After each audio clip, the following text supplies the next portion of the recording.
Okay, this is hands down my most unique podcast episode yet, because on this episode, I have a successful fashion designer, artist, international speaker, and author by the name of Hanalei Swan.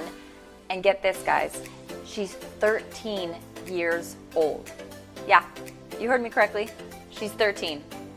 And she is incredible. She has more stamps in her passport than most adults. She literally gets flown all over the world. She was just at Paris Fashion Week. She showcases her clothing collections that she designs, and she also speaks all over the world. And there's just so much more that you're gonna learn about her that is just gonna blow your mind like it did for me. And you're gonna learn everything that she does and why she does it, which is so powerful. I'm really excited for you to meet her and find out more. And it gets better. I also have her parents on this episode, Rhonda and Brian. I was just dying to get them on because I met them when I met Hanalei, and I had so many questions for them on how they raised this rock star 13-year-old and what their life is like. So this is a really interesting episode, guys. They're all three known together as the Unstoppable family. And they are really that. They are unstoppable. So just wait until you hear their story and their parenting strategies that they use with Hanalei. Between all three of them, I was just blown away. So here we go. Let's meet the Unstoppable family. I am so excited to have you guys on the show today. I remember when I met you guys at an event here in Bali. It was like a couple months ago now, I think, right? Mm-hmm. Let's just say I was fascinated, absolutely fascinated, inspired. And as soon as you spoke, Hanalei, my jaw hit the floor. And I just knew in that moment, I thought, I'm gonna have them on my podcast. Lo and behold, here we are, which is amazing. Bam. And yeah, so I'm super excited, and I just love that all three of you are on. Mm-hmm. Because for our listeners who are, you know, whether you're a child that you're listening, you're a child, you're a parent, mm-hmm. or you're just someone who wants to feel inspired, because I know that's inevitable when they hear you guys talk. So to really kick things off, I would love it, Hanalei, if you could share from your perspective and your journey from where you started and how'd you get to where you are today? So when I was 1 year old, I started traveling. I've been traveling for 12 years now. And when I was around 7, I got asked, what do I want to be now? Instead of what do I want to be when I grow up? And so that gave me the permission, and that inspired me to be able to do what I want to do today. And I wanted to become a fashion designer, artist, all this stuff. And so just by being asked that question, I was able to be granted the permission to just be me. And so right after my mom and dad asked that, I said, can I borrow $20? And right when they asked that, they gave me the $20, and I bought threads, needles, fabric, and started sewing these keychains. And they were like keychains of food. And so I sold enough to make $100 and enough to make my first prototype. We met this amazing woman in a restaurant, and she looked at my sketchbook and she's like, these need to be made real. And so since then, just out of coincidences and out of just the world, I've been able to grow my business and create a fashion line. And how old were you when that happened? 7 years old. Yeah. Okay. So this is incredible. I love this. One of the things I hear people say a lot is, oh, I'm too young or I'm too old. Like, just completely eliminate that story. Yeah. You're living proof that that's just a bunch of BS. Age doesn't matter. It's who you are inside, and it's who you want to be. You can take, like, even for the kids who may be listening to this, who are in school and think, oh, I have to go to school. Like my parents tell me, I have to go to school, I have to go to college, I have to get married, I have to have a job that sustains, I have to make a lot of money, when that's not what they really want to do. They want to be able to write their future. And so this is for all the kids or adults out there to say, hey, time doesn't matter. You don't know if you're going to die today, die tomorrow, but you better live your life to the fullest, because otherwise you're not going to live. It's all about the now. Yeah. I love it. So I'd love to hear also from you guys, Rhonda and Brian, from your perspective, and also just what that was like. Like, how did you guys raise this amazing girl that I see in front of me today? Tell me about that. Well, ladies first. Oh, thank you. It's just after Mother's Day, so it's interesting. We could say that we were very conscious in our parenting. We did do a lot of steps to become more conscious before Hanalei was born. Although what it's turned into is we ended up having to leave California when Hanalei was 1. So the travel story, most people hear that story and think, oh, these people just got really, lots of money or got inspired and decided to travel. It was quite the opposite. We had invested in a really large real estate investment. We had a big house in the hill in La Jolla and, the cars, everything. And we were planning on, here's this child coming. I never wanted to put a child in daycare, so I quit corporate, built our business, retired Brian. Our life was perfect when this baby came. Well, lo and behold, Two weeks after. 2 weeks after, we found out we had been frauded and we were losing everything. Every home we had a huge golf course development, millions and millions of dollars that we personally invested in our name. And here I'm holding this perfect little human that we had planned on making this incredible life for, and going, oh my goodness, what are we going to do now? And it took about 8 months. We signed off everything, had to get rid of everything, and decided consciously that we are not the circumstances that we are standing in, right? And that because we were checking ourselves, when you have $1 million in the bank, like literally in the bank, you could look at the numbers and say it's there. It's not just assets. To having less than having a negative, non-sufficient funds on a $5 burrito was just like, wow. Yeah, we're having fights. Yeah, go ahead, because it's a ridiculous story that no one really gets that, but it helps contribute, I believe, to who we became and now what we were able to do with Hanalei and how she saw it. We were very transparent throughout the whole process. And during this time, we were working online and we were selling like prosperity consciousness. Yeah. And when you're losing everything, you can't make anything. Right. And we're at a point of like, what the heck do we do? I mean, we had to file bankruptcy. It was like it was bad. It was really bad. But at the time, people were like, don't worry, go back and get a job, because I was a robotics engineer. Go back and get your executive. And Rhonda, she made a vow to Hanalei before she was born. I'll let you take that. Yeah, before she was born, I said I'll never put her in daycare because I witnessed a woman put a 6-week-old baby, and I was a corporate executive for a very large firm, and I was being groomed to run it. And I saw my perfect boss, who I wanted to be, tell a woman that if she's ever late again for a meeting, then she'll lose her job. And she had just dropped her baby off at daycare, who was 6 weeks old. Wow. And my whole sense changed. Everything about me shifted, and I said, I am not doing that. So I committed at that point and said, I'll never put my child in daycare. But we were making multiple 6 figures, and I quit that job to build our company. And we more than surpassed our incomes. And now, the moment that she's in my arms, we're fighting over a $5 burrito that took our checking account non-sufficient because we didn't have enough money in the bank. And we're getting pushed by everyone environmentally, and all of our friends go back and get the job. So this was right when she was born? Right when she was born. And what was the turnaround point for you guys? What happened? It was a big critical moment. We actually called on Saturday. Deepak Radio was on Saturdays, played on Saturdays, and Wayne Dyer was the guest. And we're standing in our big $1.7 million home, losing it, going, what are we going to do? And he goes, oh my gosh, Wayne Dyer's there today with Deepak. It gives me chills thinking about it, holding Hanalei, and he goes, call it. And I'm like, okay, whoever thinks you're going to get on with Deepak. Sure enough, I rang, hi, Rhonda, you're on with Deepak Chopra. It gives me, look at this, this is the turning moment. And we shared with them the story. And Wayne Dyer said, I think we thought it was our connection to the money. We were having such a hard time getting through this. And how do we do it? Are we so connected to the money that we're mad? And he's like, no. You're just connected to being right. All you have to do is forgive that guy, because anything in life is going to continue to happen. that one suggestion, he said, you just have to forgive this person. Get your power back. Yeah.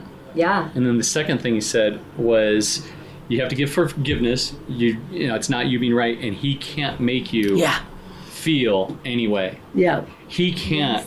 He's not giving you permission. Don't allow him. Let him have the power over you. And I'm sitting there. I'm in the back going, I don't like this advice, Mr. Wayne Dyer. It's triggering at first. I'm like, I want to kill this guy. And he goes, what you have to do right now is you have to forgive him. And I'm like, what? You have to do what now? But it was at that moment. It actually took a couple months, and you're like, you know what? Move on.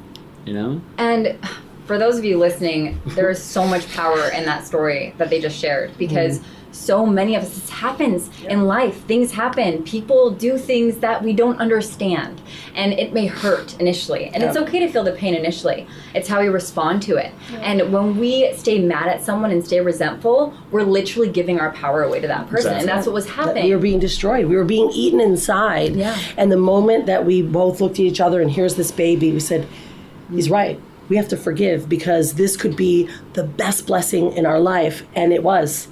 Because about a couple weeks later, Brian read the 4-Hour Work Week. Tim Ferriss's book comes out, and he goes, why don't we just go on a mini retirement? I'm like, this is brilliant. We can do this. Our business is already online. And she goes, I go, just get rid of everything. She goes, what? We can't do this. I'm like, okay. And then a month later, I listened to it again. And she's like, I said, what if we got, no.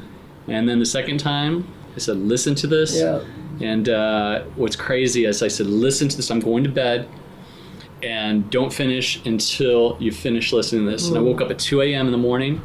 She's not in bed. I go downstairs, and she's Googling Bali. And I went, oh, wow. yes. And so that was how many years ago? That was in 2000. 12 years ago. Yeah. Okay. 2008. 13 years ago. So then that's when Hanalei was 1. Yeah. Yes. And so all you remember is Bali, right? I mean, from the early age. Well, I've been traveling to over 48 countries. 48, right? Yeah. I can't keep track. But I've lived all over the world, and Bali, we've just lived here for the past 4 years. I've been able to go to Bocas del Toro, Mexico, all these places. Morocco. Fiji. And you're Brazil. speaking at all of these places. Yeah, I am an international speaker. I want to be able to inspire more people around the world to live their dreams and tell my story, to inspire that age has no boundaries. We are who we are, and our age doesn't have to define what impact we leave on this earth. Clearly.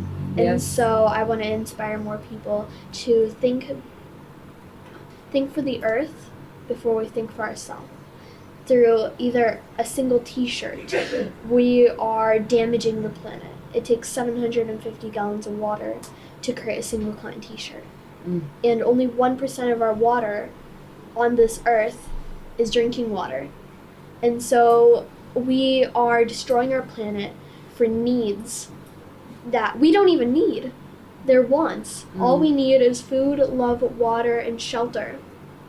And all of this clothing, all of these things we don't need at all. But we've lived in a society that makes us think we need these things. Yeah. And by doing that, we have damaged our planet. If we put the lifespan of the Earth into 24 hours, we've only been here 3 seconds. Wow. Powerful perspective there. Yeah. Didn't even know that. And we've already killed most of it. 3 seconds humans have lived here. I'm just blown away by you, Hanalei. The amount of knowledge and wisdom she has, the fact that she knows all those things, I mean, clearly it's because you're passionate about it and you really care. Yeah. Otherwise, there would be no way you would know all of those things. And it's so powerful. So thank you for sharing that with me. And I love that when I heard you say I'm a conscious fashion designer, I was like, oh, we need more of those. Yes, you're leading the way and it's beautiful. Yeah. So thank you for sharing that. And I would love to also, so I watched a video and I stumbled upon it. I think it was an Egg TV video, and it was you, Rhonda, you were talking to her, and I think you must have been like 8 maybe, Hanalei? 7 or 8. That's when I got asked, what do I want to be? Oh, was that on video? Yeah, that's the one. I saw that video. She was 7. We didn't even realize that we had that video until a year some later. We went, no. Do you remember when we were in Costa Rica and I asked her on the beach, what do you want to be now? Like, what, you could do it now? And we went back and researched. We're like, oh my gosh, we have the video of us asking her. And she literally, you saw it in her eyes. There's a point in the video, if you watch again, I said, do you realize you could do that next year? And she went, and you could see it in her eyes. And I think my face wasn't like that. It was more like... Okay, I'm gonna link to this video. So I would love for you to send me the link. I'm gonna get so many screenshots of my face going. It's because I know that she's saying it was like a majestic, like. Well, you could see that you thought you had thought about it. Yeah. You brought it to the forefront. Yeah, exactly. That's beautiful. Exactly. So that right there, I love that you asked her that question. And so your philosophies as parents with her, I mean, I know you talked about being conscious. Can you share a little bit about that and how you guys think about parenting? Yeah, because that's how it weaves together. So here we are, we decide to leave. At that point, we decided to travel. This is why Hanalei, I believe, is so conscious, is that we had to be very aware of how we were thinking, the words we were saying, because here we just lost everything. It's really easy to fall into the dirty, difficult trap, right? The blame game, all of that. So we said, look, we have to be very conscious of the way we communicate, how we speak to her. We stopped using the words no, not, and don't. Wow. Before she was even born. Yeah, we actually started practicing that before. We got really conscious after. Because if you think about the amount of kids that grow up in the world of, don't do that, stop doing that, don't push your sister, they're just told not to do something. And we wonder why kids hear, they hear jump in the puddle when you say don't jump in the puddle. All they're going to hear consciously, our subconscious just hears jump in the puddle. It's because our brain can't process negative. Yeah. We are not thinking about the negative. We're only thinking about what you're actually saying, and just by adding a word onto it, it doesn't change the directive of jump in the puddle. Yeah. It's still the same. Yeah. And So so it's like growing up, I've been in a more conscious way, and especially with my parents, they, like, even though we were going through something bad, like about all this horrible things that were happening to us, whenever I asked, Mom, Dad, what's going on? They would say, hey, we're in a tough place right now, we gotta get through this. But they wouldn't say, oh my God, we're gonna lose everything, because they were thinking, how can we bring this in a way where it's like not bringing her down? It's like, we're gonna get through this. It may be a tough time, but every tough scenario you can get through. And how did that feel for you? I feel like it was just made me more of a person. Like, they didn't think of me as a child where it's like they would have arguments in their bedroom or something and they would be yelling, and then like how you think, let's just take a scenario. There's a family. The mom and dad argue about money. They argue about business. They argue, which happens all the time. They argue about everything in their bedroom, and whenever they're outside with their kid, they're like, "Oh, everything's fine." But when the kid, they understand what's going on. They feel their energy. They understand that something's not going right. So then they go into a mood where they're like, what's happening? They're scared. They're always mad. This is what leads to lashing out. This is what leads to bigger arguments, because they see, they listen that their role models, the people that they see every single day are doing that. They think that's an okay behavior. And so when we're young, like when we're just developing our brain, we are like a sponge. Totally. We gather knowledge, we gather everything, we soak up our surroundings. And so what happens is, if we're surrounded by hate, if we're surrounded by being rude, by throwing things, by hitting other people, we're gonna think, okay, that's acceptable. That's how life is. This is what we have to do, because we're just soaking up other people. Well, from 0 to 7, most of your core beliefs are formed. Yeah. So it's true. I mean, you're absolutely right when you say you are a sponge. That's why they say kids learn languages so easy, because they're sponges. Yeah. So so in your guys' home, you were very conscious about the language, about the environment you were creating. Yeah, and I very much so. Oh, that's so inspiring and beautiful. And I just think it's a true example for this world and moving forward, having more conscious parenting. And obviously you see it and you feel it. Yeah. And when I'm growing up, they didn't tell me that this is the religion you're supposed to believe. This is what you're supposed to do. This is how you're supposed to act. I was given the freedom to be able to develop in a way where I was able to soak up things I wanted to. Like, with them, I was able to make my own decisions. They would always ask me, like, Hanalei, where would you want to go? Do you want to go back to Puerto Rico? Or do you want to go to Mexico? Or do you want to go to all these different places? I'm just like, I want to go here. And so that already at a young age gave me a sense of I can make my own decisions. Wow, and empowerment. And so that's how, when they asked me the question, what do you want to be now? I already knew how to make decisions. I'm like, yes, I can do this. Oh. And so by developing in a way where you're not telling your kid this is what you're supposed to think, you're not making them think this way, because a lot of conscious parents, when they're doing that, they will raise their kid to, let's say, if they're vegan or something, they'll raise them to be vegan, not meat, hate meat, all that stuff. Instead of letting their kid decide what can I decide? What is my choices? Because now the parent and the child is getting mixed into one, where the child is answering off of the parent, and they're not answering as themselves. Yeah. And so giving the opportunity for me to be able to live and being able to soak up other scenarios, soak up like what other I want to cultures. believe. I mean, she learned so much from, us being in third world countries, and here we were living at the top of the hill in La Jolla, and we also realized, like, wow, is this really how we want to bring her up? We thought having all the money and the things is going to make us better parents. Instead, we became better parents when we were exposed to people who had nothing, and that we were respecting and loving the garbage men, just like everyone was the same as us. Wow. And that, I believe, as well is allowed why Hanalei cares so much of the planet and the humans and the people and the world, is because she's been exposed it's because to I the truth actually of the grew world. up in that. I would grow up in these little towns, villages, and we, after like every day, I would go visit my friends in these little huts and play with puppies, and like just when we were living in Fiji, and play on the beaches, and that brought me up in a way where I'm like, these are my friends, these are my family. And now, having my fashion brand, I want to be able to give back to that.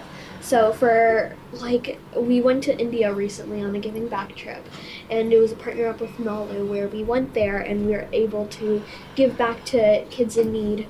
In India, the government stops paying for school uniforms at the age of 13. And so that increases massive school dropout rates in places of poverty. And so they can't attend school, and that increases massive school dropout rates, teenage pregnancy, child workload, and it's really horrible.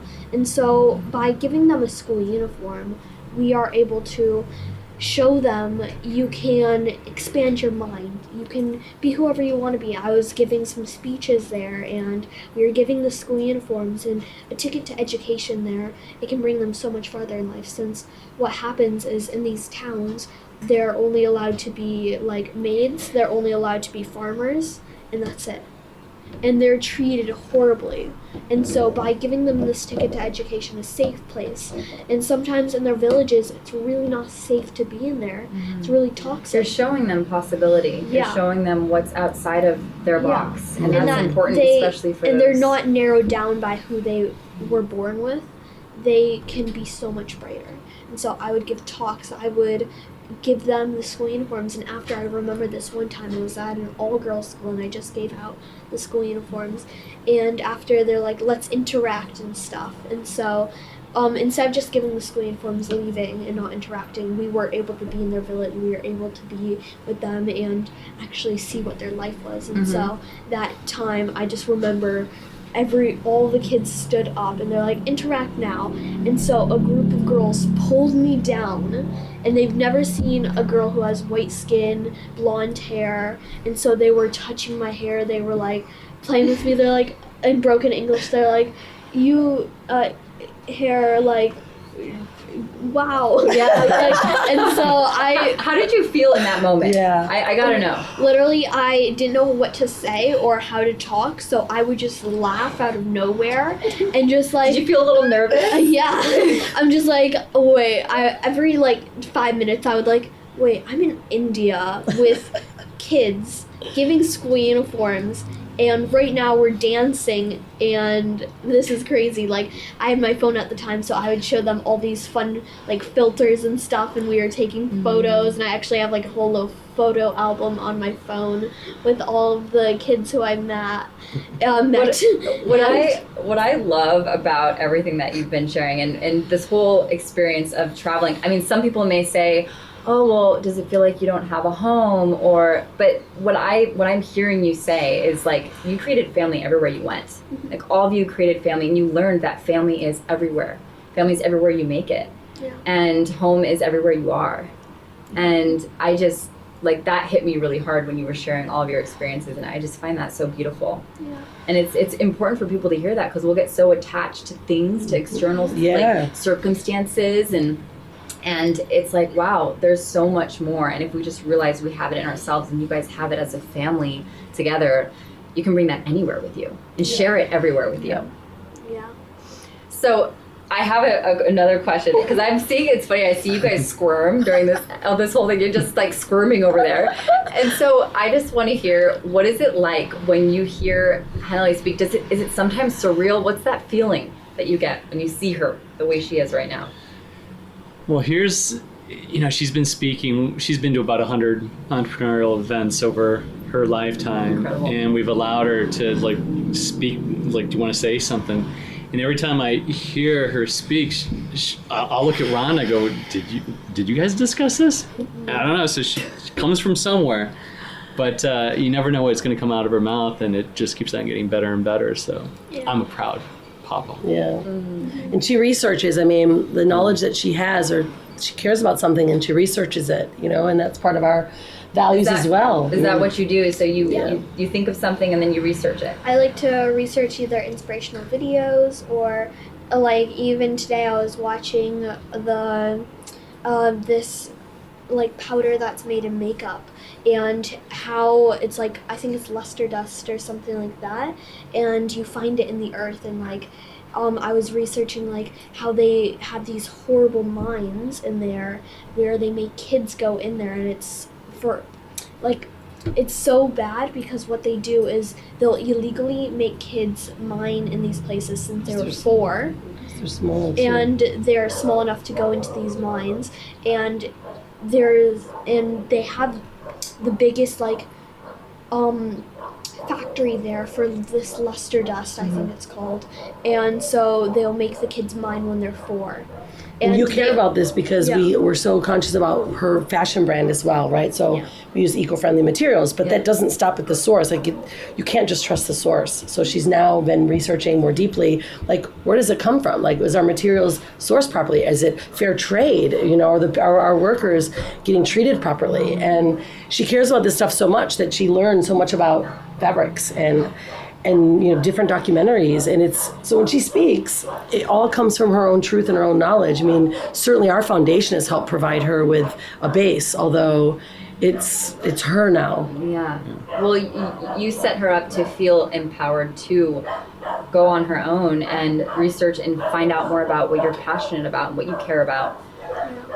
When you hear those kinds of things, because there's a lot of stuff that happens around the world that maybe are not quote-unquote ethical. Tons of things around the world. When you find out about those things, how do you feel? Like, what is that like for you? I feel, well, I would like to say I feel excited because... I had a feeling you would say that. That's why I asked you that question. Go ahead. I feel excited because that means I have the power to stop it. Or I have the power to, if I can't stop it, I can inspire more people about it and raise awareness. so then other people who have a bigger impact can also share, and it's like the ripple effect. Like a butterfly can cause a tornado by just saying something, and so by flapping your wings. And so I want to be able to inspire. I want to be able to show what the world has done and how horrible people are, but we need to find more people who can inspire and who can change. And what you're doing is the only way we can really overcome the darkness is by shining light on it. And that's what you're doing. And that's why it's so powerful, because we can ignore it and pretend like it's not there, but you're shining light on it and you're brave enough to do that. Not very many people are, and you're inspiring other people and giving other permission to do the same thing. So with that being said, this has been incredible. I'm not gonna lie, I'm sitting here, I'm like, gosh, there's so much more. There's gonna be a part 2. I'm manifesting a part 2 now with you guys, for sure, because I know we're a little short on time today. I just want to say thank you guys so much for coming on, and thank you. And you guys truly are the unstoppable family. You guys inspire everyone, every person you touch, and I'm just so grateful to have you on today. So thank you so much. Thank you for having us. And before you guys go, for the people who are listening and want to connect with you, what's the best way to do that? You can find me on Instagram at Hanalei Swan, HANALEI SWAN, and that is the best way. I'm most active on Instagram, either by doing stories or doing posts. And I also have a Facebook page, which is Hanalei Swan HS Styles. Yep, that's right. Okay, cool. And then you guys have your family account too, which is Unstoppable Family. Unstoppable Family. And then we link to Unstoppable Surfer, Unstoppable Mama. So she's the Unstoppable girl. So it's I love it. Family of Unstoppables. Oh, it is. It totally is. Well, thank you guys so much for coming on, and I'm looking forward to the sequel. Yay! Thank you so much for having us. Bye. Thank you. Bye. Be unstoppable.